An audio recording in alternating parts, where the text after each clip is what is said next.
le monde tourne. Direction la Birmanie, refusant de tirer sur leurs concitoyens. Les informations pullulent. Tout de suite, voici les informations. C'est le moment d'ouvrir la page internationale avec Erlichi Dorelas depuis Boston, Massachusetts.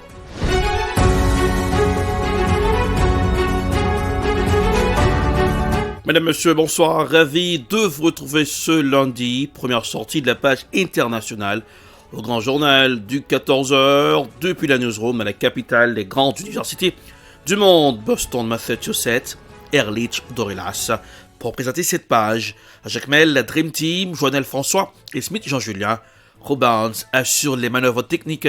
Bonsoir aux auditeurs de la radio évangélique Hosanna 102.3 FM à Jacques Mel.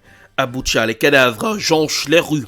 Toute la région de Kiev a été libérée, a annoncé la vice-ministre des Affaires étrangères, mais l'Ukraine reste sur ses gardes. Voici un reportage signé Euronews. Dans ces villes reprises par les Ukrainiens, il ne reste plus rien. L'armée a repris le contrôle de toute la région de Kiev selon la vice-ministre de la Défense. Depuis plus d'un mois, les villes de banlieue comme ici à Boutcha sont le théâtre de combats acharnés. Des batailles qui ont empêché les forces de Moscou d'encercler Kiev. De retour, les soldats découvrent l'horreur. Au moins 20 corps, des civils les mains en croix, retrouvés gisant dans les rues éparpillées sur plusieurs centaines de mètres. L'armée russe semblait battre en retraite sur plusieurs fronts, mais d'après le président Volodymyr Zelensky, la guerre entre dans une phase critique. Il exhorte les Ukrainiens à continuer leurs efforts. L'architecture de sécurité globale a échoué. La paix pour nous ne sera pas le résultat d'une quelconque décision de l'ennemi, quelque part à Moscou. Nous ne devons pas nourrir le vain espoir qu'ils quitteront simplement notre terre. Nous ne pouvons que lutter pour la paix. Et nous l'obtiendrons dans des batailles acharnées, dans des négociations et dans un travail quotidien vigoureux.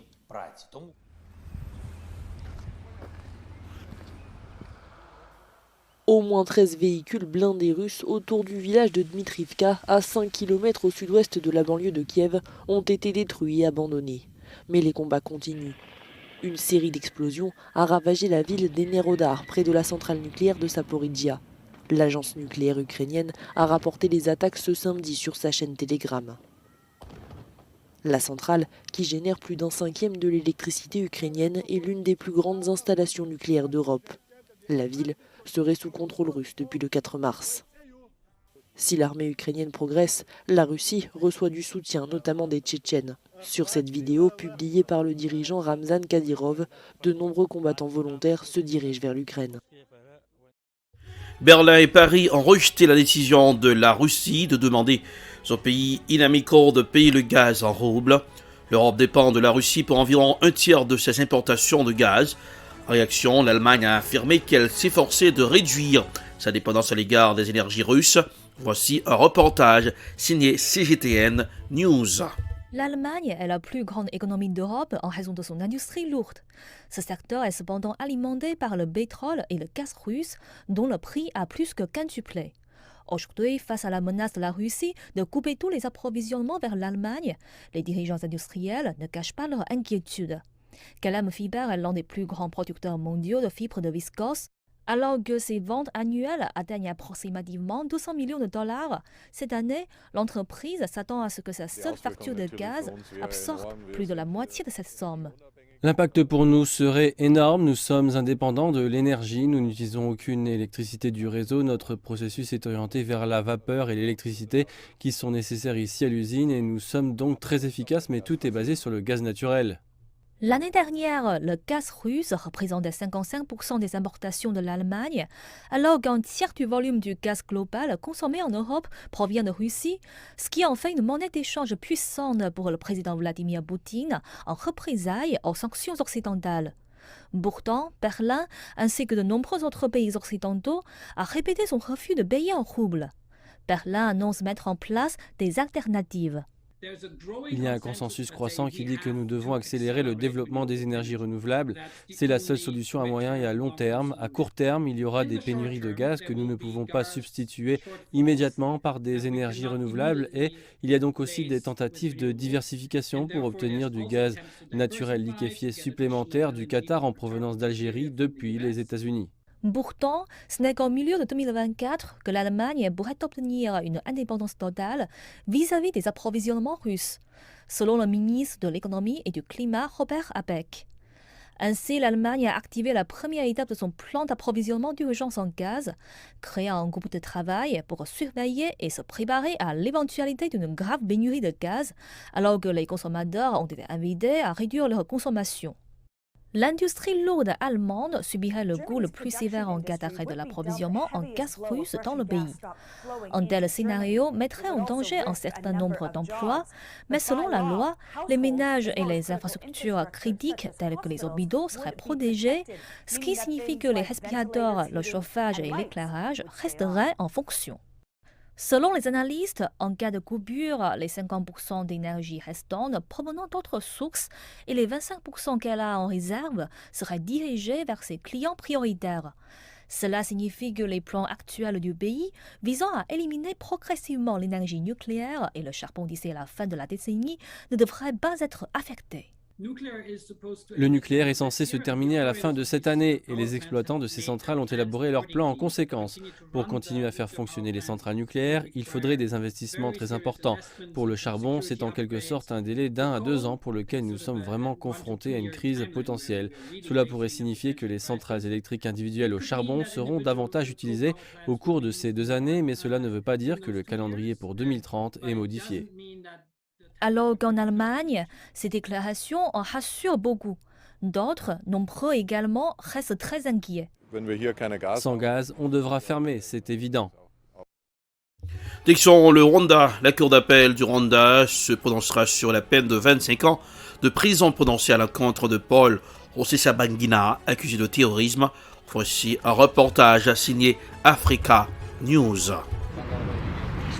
Le procès en appel de l'opposant rwandais Paul Rusesabagina et ses 20 co-accusés a repris ce lundi à Kigali. La Cour doit se prononcer sur l'appel du parquet qui avait requis la prison à perpétuité à son encontre, souhaitant voir sa peine alourdie.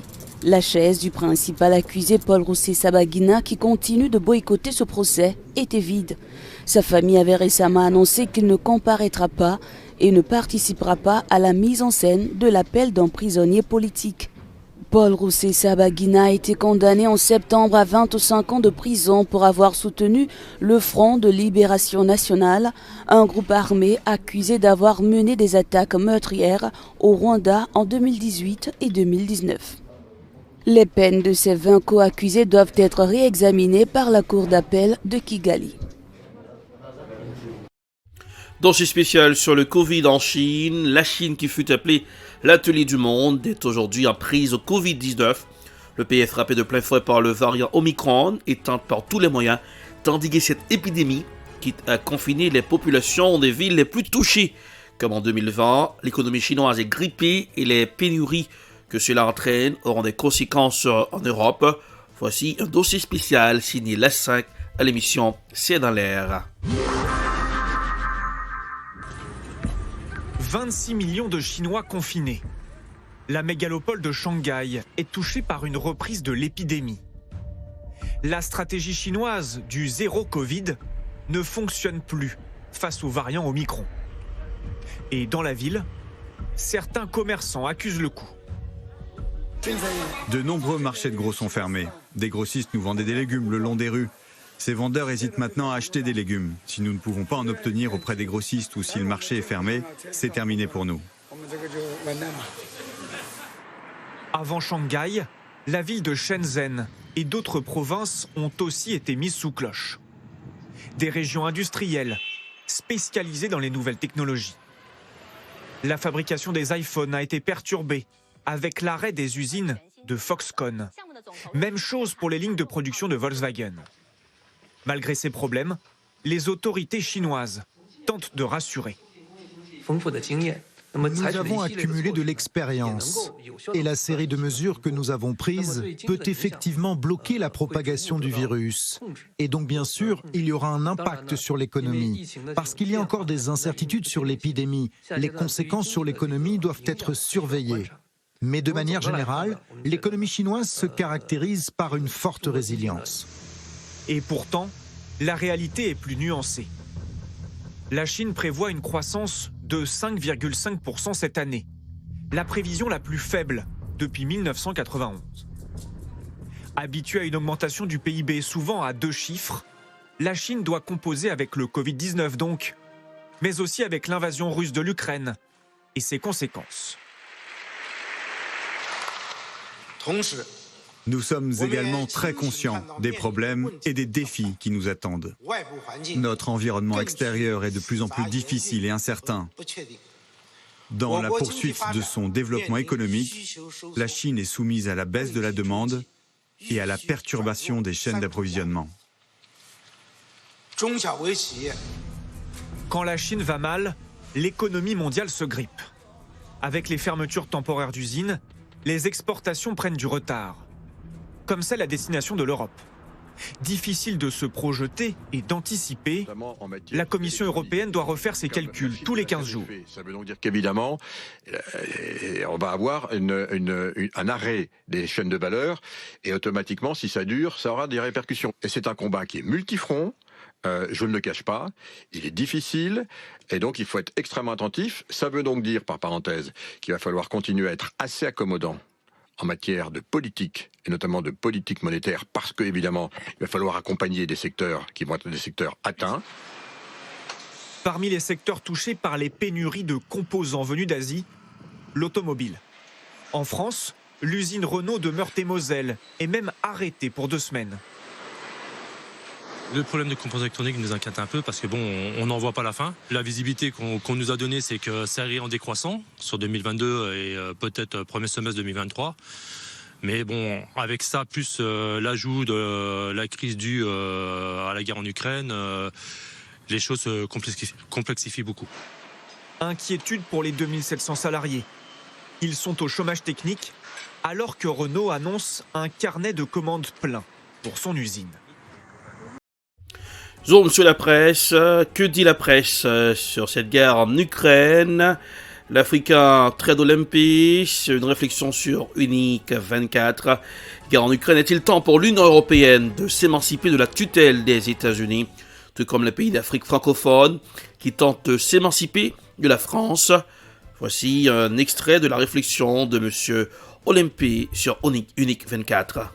Vous avez vu les hallucinantes escalades comme celle du sénateur américain Lindsey Graham qui lui appelle carrément à assassiner Poutine, ou encore la plus farfelue, littéralement insolite de la maison de la Poutine, un restaurant en France qui reçoit comme ça quotidiennement des menaces de mort, à tel point que les propriétaires ont dû même faire un message dans Facebook pour rappeler qu'ils n'ont rien à voir, mais alors rien à voir avec le régime russe. Les pauvres, ils ne vendent que des frites. Je vous avoue qu'à la vue de cette histoire, je me suis alors fendu la poire en me disant que le niveau d'idiotie de l'être humain est sans borne. Et parlons d'idiotie, Bruno Le Maire, qui avait totalement oublié qu'il n'a pas affaire à de simples laquais africains, s'est lâché complètement. Nous allons livrer une guerre économique et financière totale à la Russie, et le peuple russe en payera aussi les conséquences. À ces propos, mais alors totalement hallucinants, Dimitri Medvedev avait riposté par un tweet dans lequel il disait « Faites attention à votre discours et n'oubliez pas que les guerres économiques dans l'histoire de l'humanité